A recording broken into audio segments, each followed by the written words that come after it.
Hey guys, it is Read Through the Word. It is August the 8th.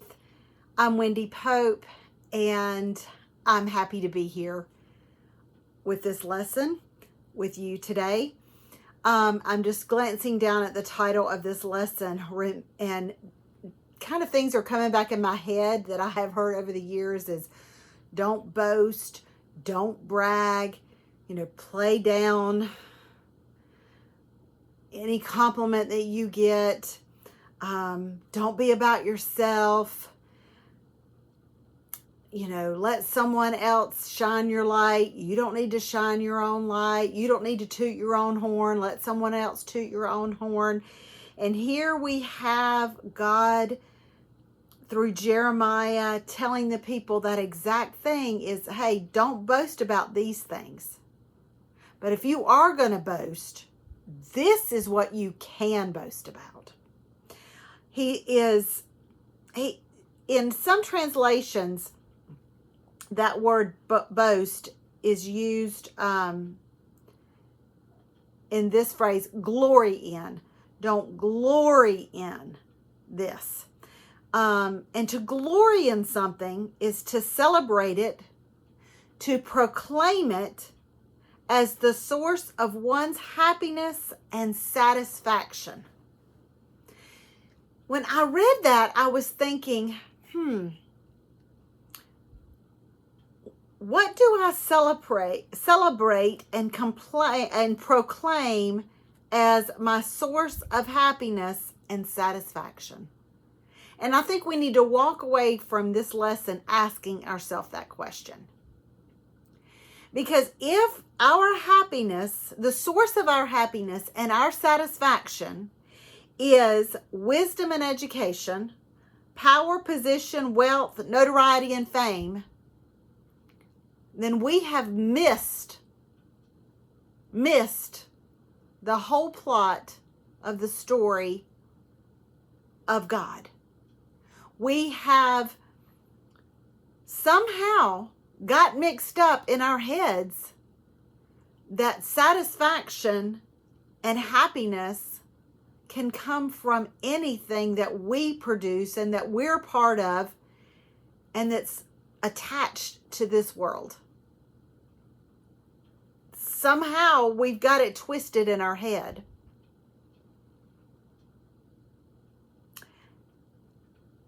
I'm going to read something from a book that I absolutely fell in love with and was convicted by the very first time I read it.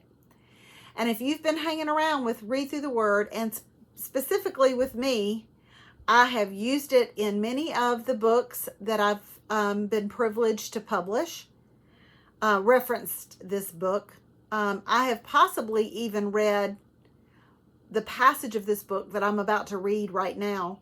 I've possibly read it numerous times because the phraseology and the way this book was written totally flipped the concept of me being small and God being big.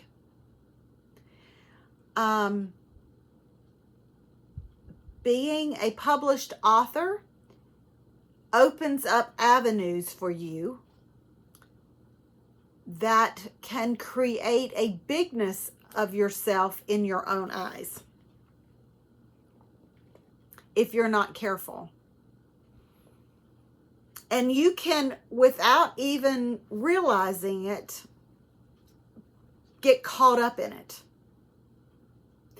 And early on in my publishing life, actually even before my publishing life, God made it really clear that the story is about one person. And the book that I need to be promoting and be edifying, that there's only one of those, and that is his book. And I learned that lesson early on. And this book that I'm about to read from was formative in that. It is called I Am Not, But I Know I Am. And it's going to be backwards on the screen probably, but the I am not is in small letters, but I know I am is in capital letters. Welcome to the Story of God. This is by author and speaker Louis Giglio. I encourage you to read this book. It looks different now. This is hardback. I don't even know. I guess you could probably get a hardback at like on maybe eBay or some place that sells old books. I don't know if they even have a hardback anymore. I do know the re-release of the book was not offered in hardback. It's like some turquoise color. But there's a curtain right here and there's a stage. And his premise is, the stage is not for us. And I want to read this to you.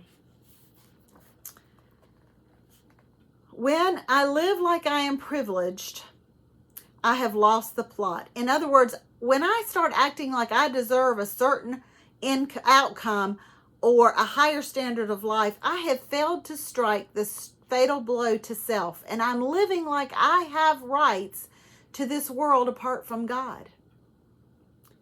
When I'm demanding, I have lost the plot, insisting that God and others meet my needs on the timetable that I see fit. When I act pompous, thinking I am somebody, when only proving that I haven't had a good look at God today, I have lost the plot. When I crumble under pressure, declaring that the outcome of life rests squarely on my shoulders, I have lost the plot. When I start protecting, marking turf as if though it were actually mine and forgetting that everything comes from Him, I have lost the plot. When I crave the spotlight for myself, losing sight of the story and the one true star, I have lost the plot. Every time I do, I waste one of life's fleeting chances to make my life truly count by amplifying His. When I fail to celebrate the successes of others who are living for His fame, thinking that possibly we're on a different team when we actually share supporting roles of the same story, I have lost the plot. When I dwell on feelings of being unloved, unnoticed, or insignificant, abandoning the miracle of knowing God on a first name basis, I have lost the plot.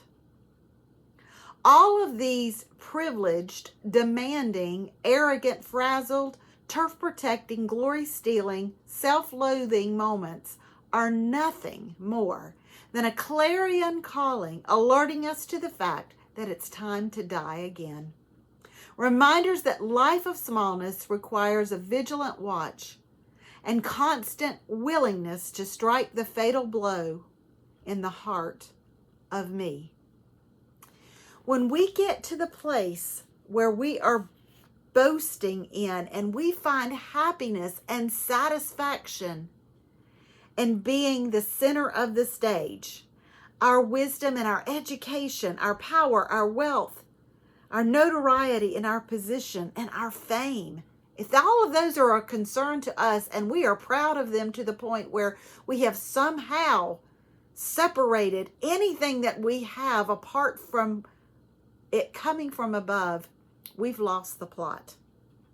God says to boast in this. He says to boast in knowing Him and understanding Him. And we can't boast in something we don't understand or someone that we don't know. So we have to get to know God. How do we know Him? We place our faith in Him first. We study His Word and we obey His instructions. Yes, you get to know God through obedience. Probably more intimate. Well, it is more intimately. We know God more intimately through obedience than we do through reading His Word. Even Satan knew His Word. But when you obey Him, you get to know Him. I put a couple scriptures there for you today. How do we understand God? You know what? We understand God the same way we get to know Him. By putting our faith in Him. studying his word, and obeying his instructions. And I'm going to tell you something from personal experience. When you truly get to know God and understand him, and I don't mean you're going to understand everything in the Bible. That's not at all what I'm saying. But when you get to know him and you understand him, you won't have any problems boasting in him and accepting your role as a small supporting member of his story. We'll see you next time on Read Through the Word.